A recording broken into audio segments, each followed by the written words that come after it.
Весеннюю призывную кампанию военкомат Башкортостана отправит к местам прохождения службы более 5500 новобранцев. Об этом поговорим сегодня в программе «Интервью». Здравствуйте, представляю гостя в студии Сергей Нетунаев, начальник отдела военного комиссариата Республики Башкортостан.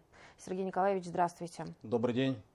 Первый вопрос, который возникает, давайте в общем поговорим о том, чем отличается нынешняя призывная кампания, об ее особенностях.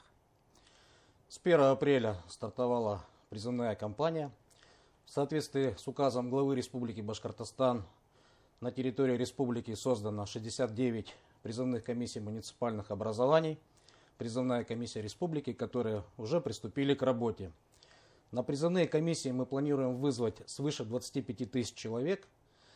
Особенностью призывной кампании является то, что с 1 января этого года призыву подлежат граждане от 18 до 30 лет. То есть повышена верхняя планка. Да, все верно. Почему? В первую очередь это связано с тем, что вооруженные силы они нуждаются в призывниках, которые наиболее подготовлены, они зрелые, получили образование. Во-вторых, очень важный момент, есть ряд категорий граждан, которые обучались где-то, и их обучение уже заканчивается в 27 лет, и они не смогли воспользоваться своим правом, чтобы отдать свой конституционный долг. Вот, поэтому, это, как правило, ребята, которые обучаются в аспирантурах, получают послевузовское образование. Поэтому сейчас у них такая возможность будет. Сергей Николаевич, куда отправят нынешних призывников? Уже понятно, какие войска, какие регионы? Традиционно мы направляем во все виды и рода вооруженных сил, во все военные округа, и, соответственно, воздушно-десантные войска, военно-морской флот, то есть все как обычно. Есть ли право выбора у молодых людей? Право выбора предоставляется в первую очередь тем гражданам, которые прошли подготовку по военно-учетным специальностям в ДОСААФ, тем ребятам, которые занимались в военно-патриотических клубах, состояли в юноармейских движениях. Вот этим ребятам будет предоставлено право при условии, что они соответствуют критериям по состоянию здоровья и профотбору. Кто будет допущен на обязательную службу, а кто нет? Этот вопрос решает призывная комиссия. Соответственно, призыву подлежат на военную службу те граждане, которые годны по состоянию здоровья, в первую очередь. Сергей Николаевич, будут ли формироваться научные роты? Давайте расскажем для наших телезрителей, что это вообще за такие объединения. Да, традиционно с республики ежегодно порядка 10 граждан проходят военную службу по призыву в научных ротах. У нас их несколько, они по нескольким направлениям. В частности, у нас практически каждый год в научную роту «Эра» поступают ребята. Соответствие критериям должно быть какое? Первое, это они должны получить высшее образование по соответствующей специальности. И, конечно же, у них должны быть научные работы, высокая успеваемость. Данные ребята подают непосредственно в данные научные роты свои документы, направляют. Дальше конкурсная комиссия производит отбор.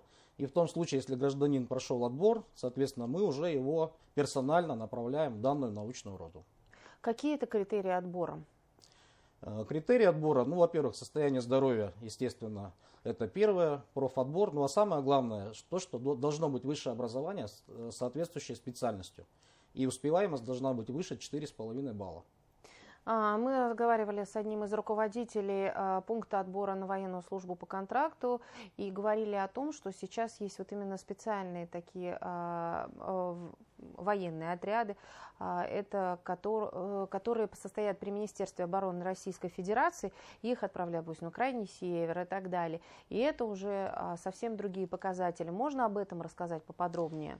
Военная служба по контракту, соответственно, там критерии отбора немножечко другие, во-первых, возрастные планки и так далее. А то, что касается призывников, соответственно, они уже идут через сборный пункт, отправка производится данных людей.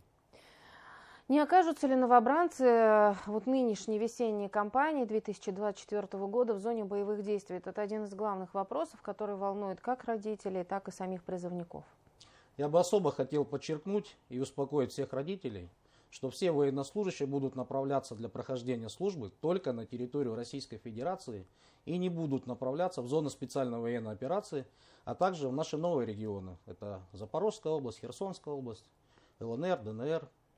Но их могут отправить, но если только они подпишут контракт. То есть это добровольно, правильно понимаю? Да, абсолютно верно. Если сам гражданин изъявил такое желание, и он хочет проходить военную службу по контракту, он имеет право заключить контракт в воинской части.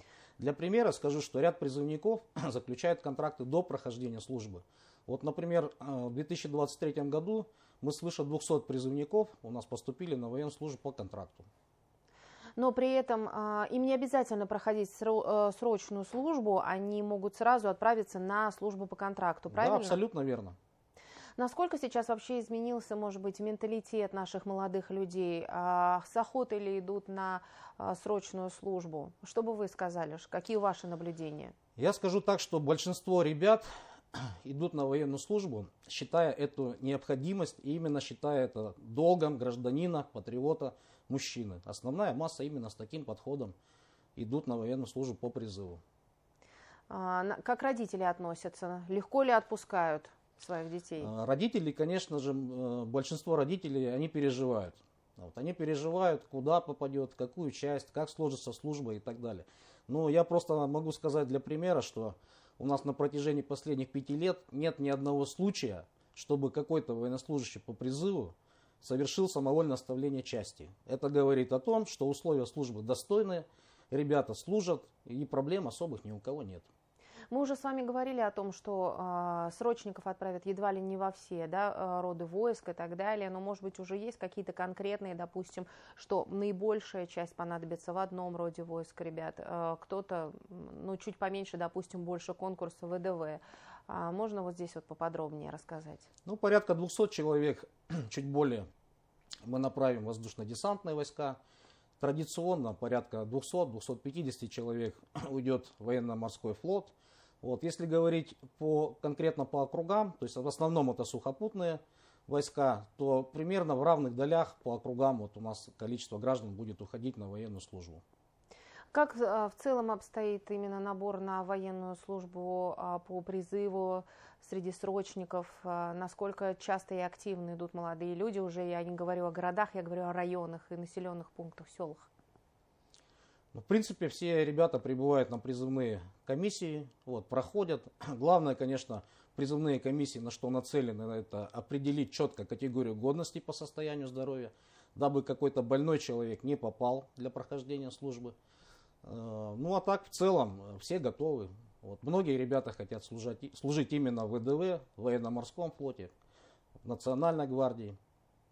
А если не проходит молодой человек именно медкомиссию, но у него есть желание служить, он может поступить на службу? Допустим, это будет какая-то такая специальность, где физическая, может быть, подготовка не так активна, не знаю, доктор, еще что-то. Конечно, призывные комиссии в первую очередь учитывают категорию годности. Почему? Потому что годные по состоянию здоровья без ограничений, они направляются, как правило, в войска специального назначения, это ВДВ, военно-морской флот, режимные части и так далее. А те, у кого есть ограничения, как правило, направляются в сухопутные части, тыловые части, где им будет проще нести службу по их здоровью. Сергей Николаевич, спасибо огромное, что пришли сегодня к нам в студию, рассказали о том, как будет проходить весенняя призывная кампания. Мы надеемся, что все сложится хорошо, и каждый выполнит свой долг и будет служить по призыву. Спасибо огромное. Спасибо. Это была программа «Интервью». Спасибо, что были с нами.